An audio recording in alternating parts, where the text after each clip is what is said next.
Hi అండి. బయట చల్లగా వర్షం పడుతుంది.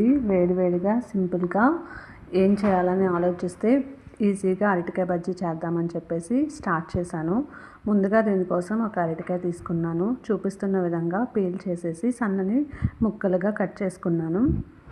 ఇప్పుడు ఒక బౌల్ తీసుకుని దాంట్లో సరిపడా శనగపిండి తీసుకుని దానిలో సాల్టు, కొంచెం గరం మసాలా, కారం, చిటికెడు వంట సోడా కూడా యాడ్ చేసి ఇవన్నీ కూడా బాగా మిక్స్ చేసుకోవాలి.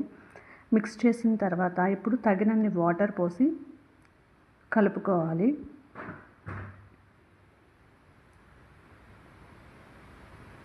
చూస్తున్నారు కదా, ఈ కన్సిస్టెన్సీలో కలుపుకోవాలి. ఇప్పుడు స్టవ్ వెలిగించి ఒక ప్యాన్ పెట్టి దానిలో తగినంత ఆయిల్ పోసుకోవాలి. ఇప్పుడు ఆయిల్ హీట్ అయిన తర్వాత ముందుగా కట్ చేసి పెట్టుకున్న అరటికాయ ముక్కల్ని పిండిలో డిప్ చేసి వేయాలి. చూసారు కదా, చూపిస్తున్న విధంగా గోల్డెన్ బ్రౌన్ కలర్లోకి వచ్చాక తీసేసుకోవడమేనండి. అంతే, వేడి వేడి అరటికాయ బజ్జీ రెడీ.